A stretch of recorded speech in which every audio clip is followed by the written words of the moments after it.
Զինվորական համազգեստը միևնույն գույնի, ոճի ու ձևի զինծառայողների համազգեստն է։ Այն ցույց է տալիս զինվորի այս կամ այն զորատեսակի պատկանելությունը։ Իսկ զինվորական համազգեստի անբաժանելի մասը տարբերանշանն է, որը ցույց է տալիս տվյալ զորատեսակը եւ զինվորական կոչումը։ Զինվորական համազգեստը նաև կարևորագույն հոգեբանական նշանակություն ունի։ Այն տվյալ ժամանակաշրջանի զարգացած եւ կայուն բանակի դիմագիծն է եւ այդպիսով նաև հավաստում է տվյալ պետության անկախությունը։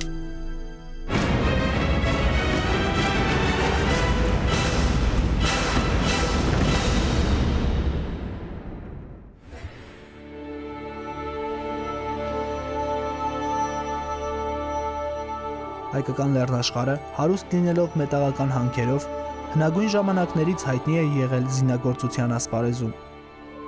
Սակայն երկար տարիներ չունենալով անկախ պետականություն, բնականաբար չունեինք նաև ազգային բանակ, եւ հազարամյակների պատմությունը, զինագործական գենետիկ հիշողությունն ու նախնիներից ժառանգած ունակությունները արթնացան նորագույն պատմության կերտման ճանապարհին 20 տարի առաջ, երբ հայ ժողովրդի գոյության հարցն էր դրված մարտադաշտում։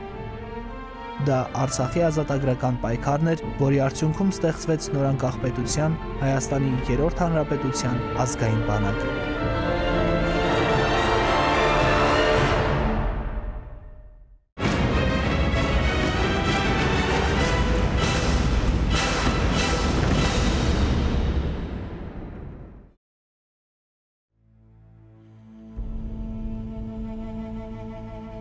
Հայ ժողովրդի նախնիները հանդես են եկել այն ժամանակ, երբ նոր էր բացվում մարդկային քաղաքակրթության արշալույսը։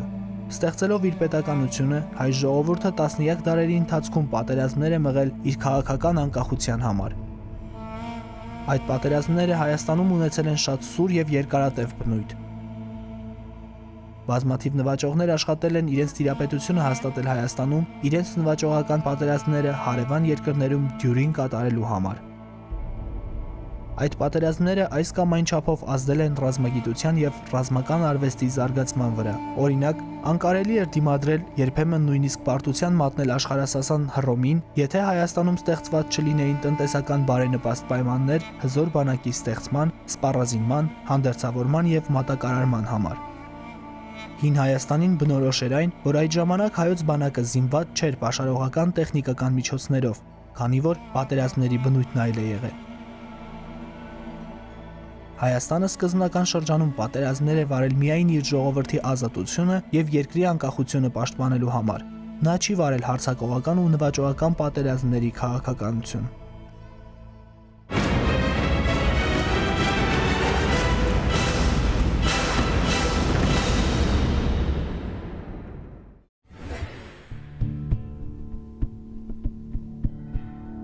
Հնագիտական պեղումների արդյունքում այսօր մենք կարող ենք փաստերով խոսել հայկական ռազմարվեստի պատմության մասին, որտեղ կարևոր դեր ունի զինվորական հանդերձավորումը։ Մշտապես պայքարելով հանուն հայրենի երկրի անկախության, հայ ժողովրդի արյան մեջ արդեն զինվորական մշակույթն իր գույնն ունի։ Մեզ են հասել զինվորական հանդերձավորման այնպիսի նմուշներ, որոնք միանգամայն բավական են անգամ մեր թվարկությունից առաջ եղած հարուստ ռազմական փորձը վերակենդանացնելու, դասագրքերին հանձնելու համար։ Հայոց հաղթանակները մեծագույնս պայմանավորված են եղել այն զենքով, այն հանդերձանքով, որոնք կրել են մեր զինվորները։ Զինվորական համազգեստը ստեղծվել է առաջի բանակների հետ գրեթե միաժամանակ, քանի որ զինվորականները ստիպված էին հագնել զրահ, այլ հանդերձավորման տարրեր ունենալ, որպեսզի տարբերվեին հակառակորդ բանակներից։ Սակայն այս շրջանում համազգեստը որպես այդպիսին կրման կանոններ չուներ, որովհետև չկար գլխավորը արհեստավար զինվորական մարդը, այսինքն մարդ, որի աշխատանքը զինվորական լինելն էր։ Գյուղացիները, իսկ Շումերում եւ մի շարք այլ երկրներում, նաեւ քրմերը տաճարներին ի պահ էին տալիս զենքը, որը պատերազմի ժամանակ վերցնում էին, հանդերձավորվում եւ գնում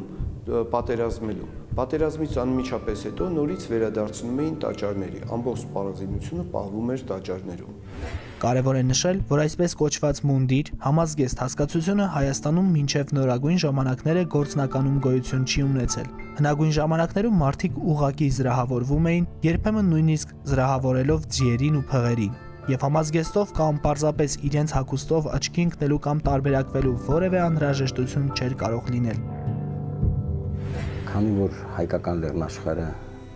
եղել է մետաղամշակության, մետաղագործության կարևոր կենտրոններից աշխարհում, արդեն Քրիստոսից առաջի հազարամյակում Հայաստանում եւս կան զինագործ վարպետներ, հենց այդ մետաղից, պղնձից, բրոնզից եւ երկաթից պատրաստվել է այն զենքը, որ նրանք կրել են։ Նաեւ դա օգտագործվել է հանդերձանքի մեջ։ Շատ լավ հայտնի է Վանի թագավորության շրջանում արդեն սաղավարտ պատրաստող վարպետներ, վահան պատրաստող վարպետներ, նորմ հատկանշական է, որ սաղավարտի վահանի կառուցվածքը բրոնզի կառուցվածքը տարբեր է։ Մի դեպքում, օրինակ վահանի համար, այն պետք է լիներ ամուր, որ հարվածներին դիմանար, երկրորդ դեպքում, օրինակ սաղավարտի համար, այն պետք է լիներ ճկուն, որպեսզի հարվածի դեպքում ճկվեր, սակայն թույլ չտար, որ սաղավարտը ճեղքվեր ու հատող զենքը, օրինակ սուրը, չհասներ մարդու գլխին եւ հատող իր գործողությունը չկատարեր։ Այս առումով եւս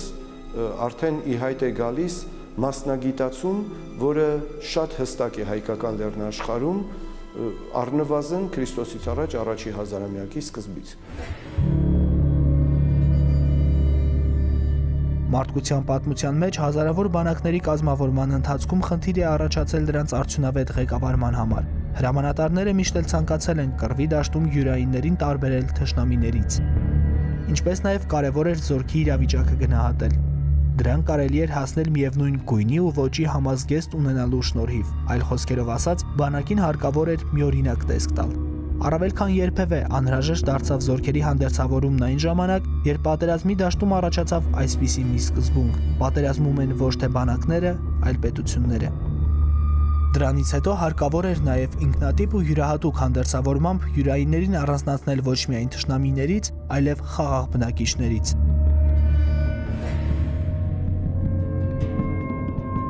Ռազմագետները, որպես միանման համազգեստի սկիզբ, հայտնում են Սպարտայի բանակի մասին։ Որպեսզի մարտի դաշտում վիրավոր յուրայինների արյունահոսող վերքերը ակնառու չլինեն ու մարտիկների մոտ խուճապ չառաջանա, սպարտանցիներն ընտրում են համազգեստի կարմիր գույնը։ Իհարկե, այդ ժամանակ նպատակը գունաքողարկումն էր, եւ դա չէր կարող օրինակ չծառայել այլ բանակների համար։ Բազմաթիվ հնարքներ կային, որոնցով դա քողարկվում էր, օրինակ բասկակալներ, ոտնազրահներ էին ունենում զինվորները, վիրավորված զինվորի արյունը հոսելով բասկակալի տակ կամ ոտնազրահի տակ առանձնապես չէր երևում։ Բացի դրանից ընդունված սովորություն կար, որ զրահի տակից հագնում էին հաստ բրդի կտոր, որը մի տեսակ չէր թույլ տալի, որ սառը մետաղը կպներ մարդու մարմնին, եւ դրանով նաեւ կատարում էր մի տեսակ ինչ որ զսպանակի դեր, որովհետեւ կարծես մարմնի վրա օդում էր պահում եւ չէր հարվում մարմինը։ Դրա համար այդ հաստ ենթազրահային շերտը հիմնականում բրդից կարված կարևոր դերակատարում էր ունենում, որովհետև իր մեջ էր ծծում արյունը, թույլ չէր տալիս, որ այդ արյունը երևա։ Իսկ առանձին դեպքերում զրահի տակից հագնում էին մինչև 5 սանտիմետր հաստությամբ բրդի շորեր կամ նույնպիսի գլխարկներ էին դնում մազից կարված, հիմնականում այծի մազից կարված, որի վրայից հագնում էին սաղավարտը։ Հնագույն հայկական զինվորական հանդերձավորման բացահայտումների համար կարևոր նշանակություն ունի նաև Մովսես Խորենացու վկայությունը ձիրավիճակատամարտի մասին։ Շատ է դարքի նկարագրություն կա, որ մեր երիտասարդ զինվորները նրանք պղնձապատ վահաններ էին կրում եւ երբ որ արեգակը ծագեց առավոտյան, դրա փայլը ուղղակի ընկավ լեռների վրա եւ նաեւ փաստորեն կուրացրեց հակառակորդին, նրանք չէին տեսնում, թե ինչ է կատարվում։ Դա եւս խոսում է այն կարևոր հատկանիշի մասին, որ զինատեսակը ինքը իրեն հերթին նաև զորքի արտաքին տեսքը շատ կարևոր է հոգեբանորեն հաղթանակի համար, որտեղ բազկի ուժը, ռազմավարական արվեստը, ոգեղեն լիցքը, այդ ամբողջը իհարկե պետք է իրացվի նաև այն կատարելագործված զենքի, հանդերձանքի միջոցով, որը հնարավորություն է տալիս կիրառել ռազմավարությունը, կիրառել այն տակտիկական միջոցները, որոնք բերում են հաղթանակ։ Հայկական զինվորական հանդերձավորման զարգացման վրա ազդեցություն ունեցան նաև խաչակրաց արշավանքները։ Կիլիկյան Հայաստանում զինվորական համազգեստի վրա խաչեր հայտնվեցին։ Խաչակիրը դոշին կրելով այդ նշանը ցույց էր տալիս, որ ինքը պատկանում է եվրոպական ինչ-որ երկրի բանակի, որը այդ մեր տարածաշրջան է եկել խաչակրաց արշավանքների զորքի կազմում, կամ այստեղ ձևավորված խաչակիրների, օրդենների, ասպետական օրդենների ներկայացուցիչ է եւ պայքարում է Քրիստոսի գերեզմանը ազատագրելու համար։ Այդ նոր որակի բաժանումը, որը կապված էր անմիջապես զրահի վրա հագնելու եւ ամբողջ մարմնով ցույց տալու նշանի հետ, շատ լայն տարածում ստացավ եւ ընդօրինակվեց Կիլիկիայի հայկական թագավորությունում, որովհետեւ մեծ նշանակություն ուներ հայկական բանակի առանձնանալը շրջակա մահմեդական երկրների բանակներից։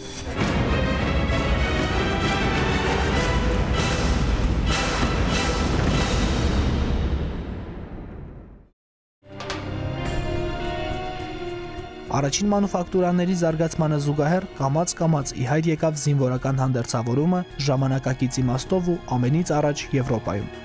Սակայն այդ ժամանակ արդեն Հայաստանում կանոնավոր բանակ գործնականում չկար, բնականաբար համազգեստ ևս։ Սասունի, Զեյթունի, Արցախի, Սյունիքի եւ մի քանի այլ վայրերի լեռնականներն էին, որ զինված ուժեր ունեին, բայց դրանք կանոնավոր բնույթ չունեին։ Հայաստանը չէր կարող ունենալ բանակ, որովհետեւ ուղղակի թույլ չէին տալիս։ Ոչ մի կայսրություն չի հանդուրժի իր տարածքում այլ ազատագրական պայքար վարող բանակի առկայություն, բնականաբար այդ պատճառով մենք չունեինք, ֆիդայիներն էլ, ֆիդայական ջոկատները չէին կարող ունենալ մշտական հանդերձանք, որովհետև դրա անհրաժեշտությունը չկար, յուրաքանչյուրը իր տարազով կամ իր հագուստով կարող էր, որովհետև ի վերջո վարվում էր անկանոն մարտավարություն, անկանոն ռազմարվեստ, որը հայտնի ապստամբական ռազմարվեստ անունով, գլխավոր առանձնահատկությունը մարտիկի շարժունակությունն է, մարտը հարմար սկսելու, արագ սկսելու, մարտի ընթացքում արագ տեղաշարժվելու եւ գլխավորը արագ նահանջելու ընդունակությունը։ Դրա համար համազգեստը պետք է լիներ այնպիսին, որ առավելագույնս հնարավոր լիներ խուսափել կաշկանդող գործողություններից։ Այդ պատճառով միատեսակ համազգեստ չունենալը թերևս ավելի դրական էր ազդում ֆիդայական ջոկատների վրա, քան բացասական։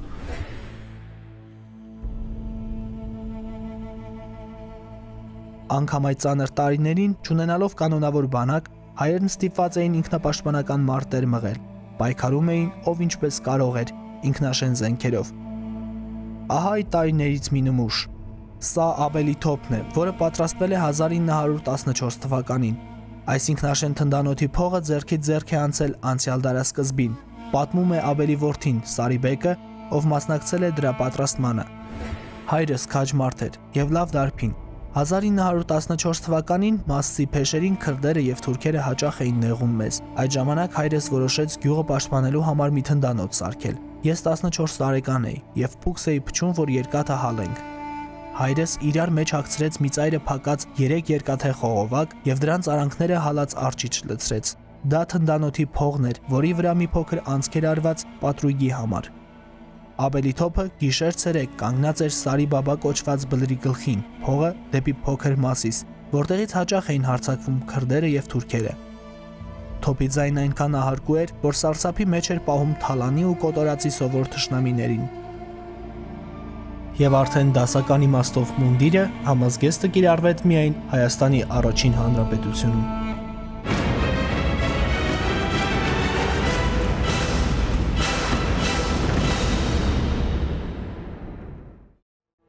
Հայաստանի առաջին հանրապետության գոյության տարիների ընթացքում հասարակական, քաղաքական, տնտեսական կյանքում նշանակալի դերակատարություն է ունեցել բանակը, որի գործունեությամբ է պայմանավորված եղել երկրի ռազմական իրավիճակը, դրությունը ճակատներում, ներքին լարվածությունը եւ այլն։ Դեռևս 1917 թվականին կազմավորվեց հայկական բանակային կորպուսը, որում հաշվվում էր 20,000 մարդ։ Հենց այդ զինված ուժն էր դիմակայում Երզնկայի զինադադարը խախտած եւ առաջ շարժվող թուրքական զորքերին, որոնց հնարավոր եղավ կանգնեցնել միայն Սարդարապատի, Բաշապարանի, Ղարաքիլիսայի հերոսամարտերի արդյունքում։ Վրացյանի վկայությամբ այդ օրերին մենք ունեինք 12,000 զինվոր, նրանց 35,000-ի դիմաց։ Նման պայմաններում հնարավոր դարձավ հաղթանակը, որի շնորհիվ էլ 1918 թվականի մայիսի 28-ին հռչակվեց Հայաստանի առաջին հանրապետությունը։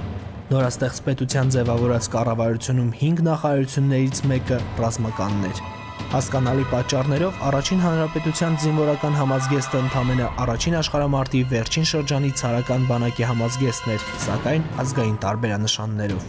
Պետական սուղ միջոցները բնականաբար ուղղվում էին առաջին հերթին ռազմական կարիքները հոգալուն, մարտունակ ու հագեցված բանակ ունենալուն։ Զինված ուժերը պահանջում էին ոչ միայն նյութական միջոցներ, այլև անընդհատ համալրում, բանակ էին զորակոչվում նաև մշակույթի, գիտության գործիչներ, բժիշկներ, մանկավարժներ, ճարտարագետներ եւ այլն, որոնց մի մասը զինվորական գործին էր լծվել շատ ավելի վաղ, դեռևս ֆիդայական շարժման տարիներին, այնուհետև առաջին աշխարհամարտի սկսվելուն պես կամավորական ջոկատներ մտնելով։ Հենց կամավորական ջոկատները, որոնք որոշ աղբյուրներում անվանվում են նաև գնդեր, խմբեր, գումարտակներ, դրուժինաներ, կարելի է համարել հայոց ազգային բանակի հիմքը։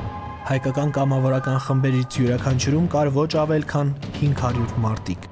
Երկրի արդյունաբերության լիակատար կազմալուծումը հնարավորություն չէր տալիս ավելի խոշորածավալ արտադրություն ձեռնարկել։ Այդ պատճառով 1918 թվականին արտադրվում էր սոսկ չնչին քանակությամբ զինվորական հանդերձանք տեղական տնայնագործական արտադրության հումքից։ Տնտեսական կյանքի աշխուժացմանը զուգընթաց զինարտադրությունը սկսեց իրականացվել ավելի մեծ ծավալով։ Ալեքսանդրապոլում կազմակերպվեցին համազգեստի, ճտկակոշիկի, մանածագործական եւ մեխանիկական արհեստանոցներ։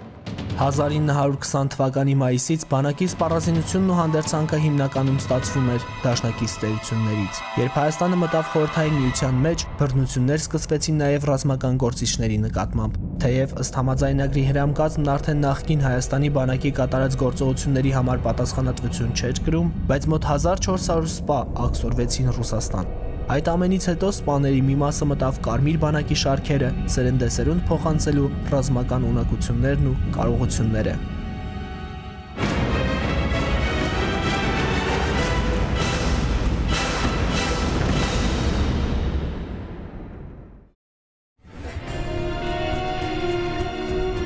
Խորհրդային Միությունն արդեն ուներ իր միասնական բանակը, որտեղ ծառայում էին միության կազմի մեջ մտնող բոլոր երկրների չափահաս տղաները, եւ գոյություն ուներ նաեւ միասնական համազգեստ պարտադիր բոլորի համար։ Խորհրդային Միության գոյության ժամանակաշրջանում այն անընդհատ փոփոխվում էր, հարմարեցվում նոր պայմաններին ու արդիականացվում ըստ ժամանակի հրամայականի։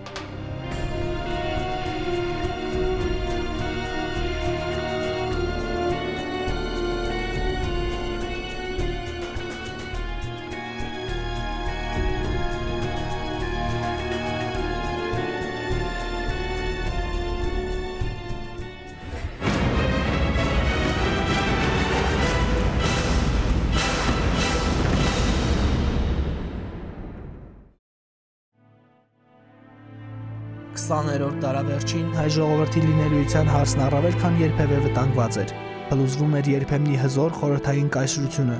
Մեկը մյուսի հետևից անկախանում էին պետություններ, իսկ հայերի համար այլ ճակատագիր էր կանխորոշված։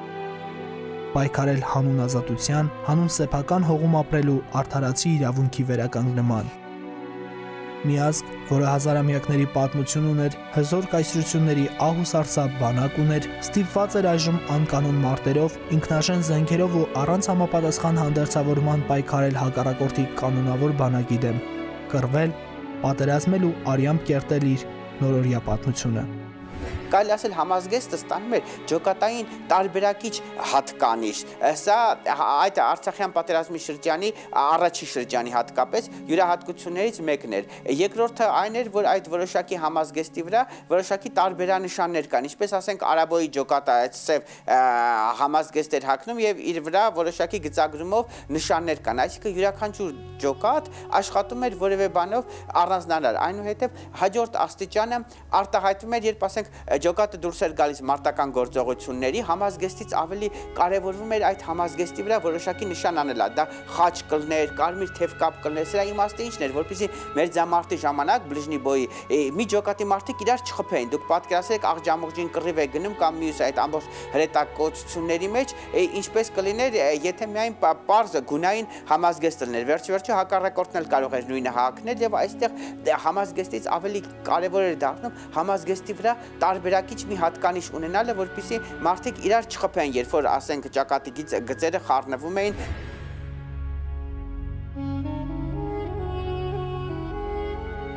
Արցախյան ազատամարտի տարիներին էական չէր ինչպիսին կլիներ համազգեստը, ինչ գույնի կլիներ այն։ Կարևորը զենքն էր ու անկոտրում ոգին։ Կարևորը նպատակն էր, մեծ երազանքի իրականացումը։ Արցախի ազատամարտում մեր ազատամարտիկները շատ բանով ուզում էին նմանվել մեր ֆիդայիններին, այդ ֆիդայիններին եւ նրանք չունեին այն հատուկ համազգեստը, բայց ունեին ոգեղենը։ Ու ես ընդգծեցի համազգեստի եւ զենքի արկայությունը ինչու համար տվյալ դեպքում, որ եթե դա լինում է, դա հավելյալ միջոց է հաղթանակի հասնելու համար, բայց եթե դու հոգեպես ոգեղեն ձևով համոզված չլինես, թե ինչի համար ես կռվում, որ հայրենիք ես պաշտպանում, որ թշնամուն ես հետ պահում քո հայրենիքից, ոչինչ չի ստացվի։ Եվ դրա համար մեր ազատամարտից եկած Արցախյան ազատամարտի հենց հաղթանակի ամենակարևոր հատկանիշը այն էր, որ մեր ոգեղենը, հայրենիքի նվիրվածությունը այնքան հզոր էր, որ ծածկում էր թշնամու բանակի թե զենքի, թե ինչ-որ այդ վարձկանների, ուրեմն տարբեր թվաքանակները։ Եվ կարելի է ասել, ինչպես որ մեր զինված առաջին ջոկատները ուժերը ժառանգեցին անցյալի պատմությունը, հատկապես ֆիդայական շրջանի ըմբռնումները, ընկալումները, բնականաբար նույն ձևի էլ այստեղ էլի պետք է նշել, որ առաջնայինը ոչ թե համազգեստն էր, այլ էլի զենքն էր։ Հայ ազգը դատապարտված էր հաղթանակի, չէ որ մենք պարտվող չէինք։ Թեկուզ եւ անկանոն, բայց պայքարող հայ մարտիկների երակներով դարերից ժառանգած բանակի արյունն էր հոսում։ Եվ վերածնվեց ոգին, արթնացավ քաջն ու զորեղը, ամենակարողն ու հաղթողը, ու կրկին ծնվեց ազգի որդին, բանակը։ Ծնվեց պատերազմի բովում արկերի պայթյուններով ու անձնվեր մարտիկներով։ Ծնվեց, որ եւս մեկ անգամ հավաստի հայ ժողովրդի դարավոր պատմության իսկությունը, ապացուցի, որ հայոց բանակը հայ ժողովրդի ստեղծման, կազմավորման ու զարգացման կարևորագույն երաշխավորն է եղել։ Եվ այդ նորածին բանակն էլ դարձավ նորանկախ պետության ապագայի հույսը, հավատն ու երաշխիքը։ Կազմավորմանը զուգահեռ սկսվեց բանակաշինության մի հսկայածավալ գործընթաց։ Այն անընդհատ նորանոր ձեռքբերումներ ու հաջողություններ է գրանցում։ Ավանդաբար ռուսական բանակի համազգեստի ազդեցությունը կրող մեր զինվորական հագուստի ձևը հայկական բանակի ստեղծումից ի վեր փոփոխության չենթարկվեց։ Մինչև 2000 թվականն այն միագույն էր, դրանից հետո անցում կատարվեց այսպես կոչված jungle կամ woodland տեսակին, որը բավականին տարածված էր աշխարհում։ Այն վառ գույնի է, նախատեսված ավելի շատ անտառային տարածքներ ունեցող երկրների համար։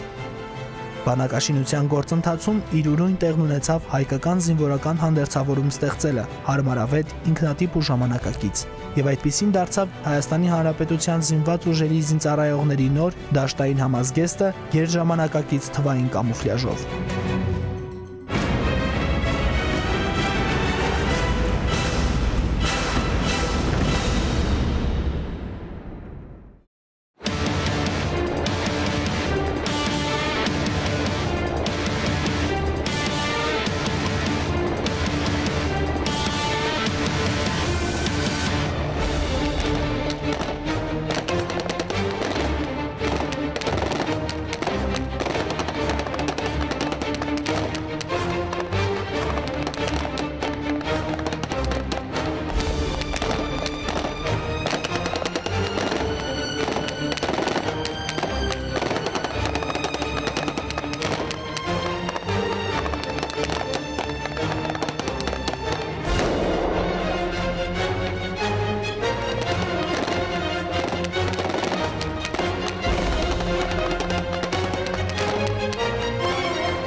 Սկզբունքորեն փոփոխվեց զինվորական համազգեստի ինչպես արտաքին տեսքը, այնպես էլ որակական ցուցանիշներն ու գունավորումը։ Զինվորական համազգեստի հիմնական խնդիրն է տարբեր ժամանակային ու եղանակային պայմաններում զինծառայողին ապահովել տարբեր ազդեցություններից՝ թշնամուց, ցրտից, շոքից, ինչպես նաև նրան տալ պատշաճ արտաքին տեսք։ Հայ զինվորականների նոր հագուստը digital թվային կամուֆլյաժ է, մանր քառակուսիներով, գույներն ավելի համապատասխան են մեր տեղանքի հողին, քարին ու կանաչին։ Նոր դաշտային ամառային համազգեստի պարագայում զինվորական կոչումը նշվում է հագուստի օձիքին, քանի որ մարտական կամ պաշտպանական զրահաբաճկոնի տակից ուսերը հետևաբար եւ ուսադիրներն ու զինվորական կոչումը չեն երևում։ Ձմեռային դաշտային բաճկոնի դեպքում զինվորական կոչումը նշվում է հագուստի դիմային մասում, կրծքի հատվածում։ Զինվորական կոչումների այս տեղաբաշխումն ընդունված է շատ բանակներում, այդ թվում հունական եւ ամերիկյան։ Համազգեստի վրա կրծքի աջ գրպանի վերևի մասում գրվում է հայկական բանակ, ինչը նորություն է։ Ձախ կողմում զինվորականի արյան խումբն ու կարգը։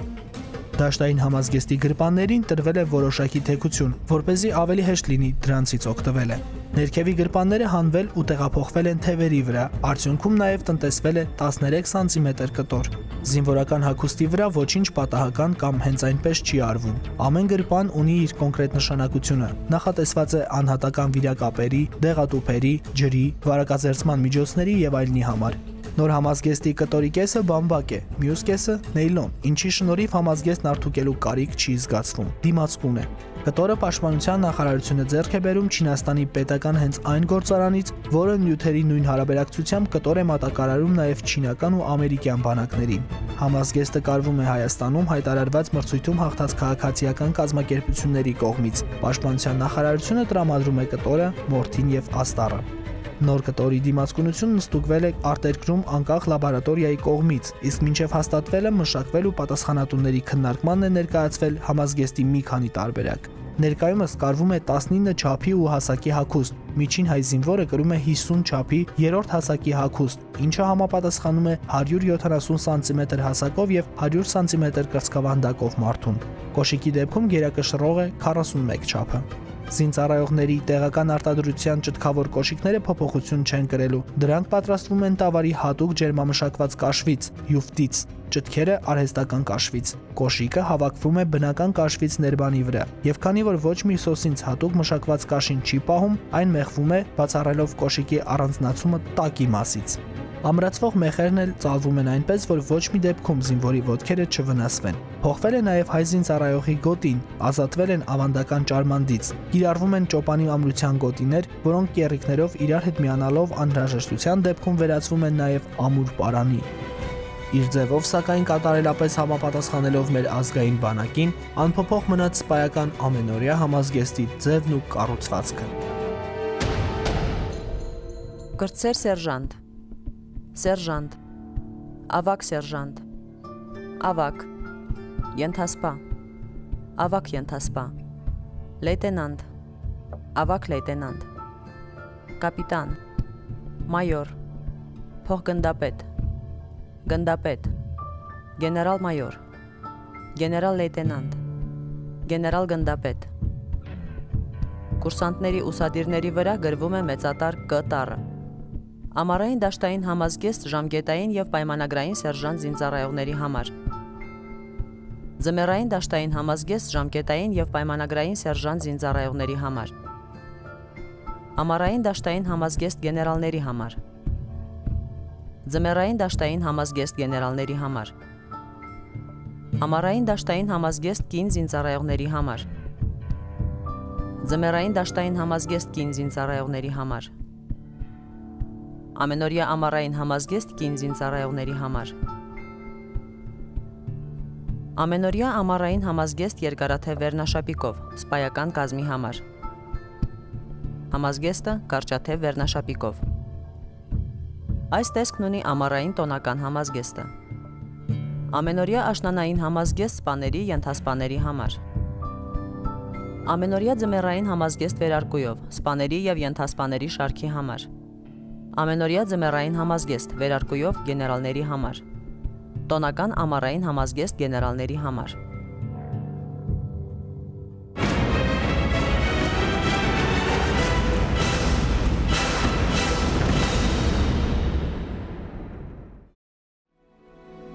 Զինվորական համազգեստն իր կարևորագույն հոգեբանական նշանակությամբ աչքի է ընկնում պատմության բոլոր ժամանակահատվածներում։ Որքան կատարելագործված, ինքնատիպ ու ազդեցիկ է նրա տեսքը ու համապատասխան տվյալ ժամանակաշրջանին, այնքան մեծ հոգեբանական ճնշում է գործադրում մարտի դաշտում հակառակորդի վրա։ Զինվորական համազգեստի կրումը ևս մեկ անգամ հավաստում է անձի անմնացորդ նվիրումը հայրենիքին։ Հասարակության մեջ տարբեր դարերում միշտ էլ յուրահատուկ տեղ է զբաղեցրել զինվորական համազգեստ կրող անձը որպես տվյալ դասի ներկայացուցիչ, քանի որ իր վրա կրում է նաև երկարամյա ծառայության ընթացքում ձեռք բերած կոչումներն ու պարգևները։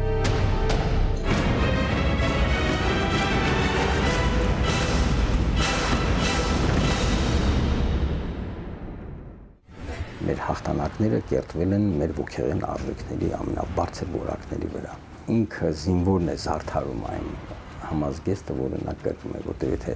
ոգեղեն արժեքը կա, ուրեմն արդեն որակները բարձր են։ Այսօրվա մեր խաղաղության համար մենք պարտական ենք այն նվիրյալներին, ովքեր 20 տարի առաջ անհավասար ու դաժան պատերազմում նվաճեցին այն, նվաճեցին հաղթանակի դափնին ու իրենց արյունով օրհնեցին հայոց նորածին բանակին։ Իր սպառազինությամբ, հանդերձավորմամբ ու զարգացվածությամբ աչքի ընկնող մեր բանակն այսօր մրցունակ, հզոր այն զենքն է, որը մշտապես կանգնած է մեր թիկունքում։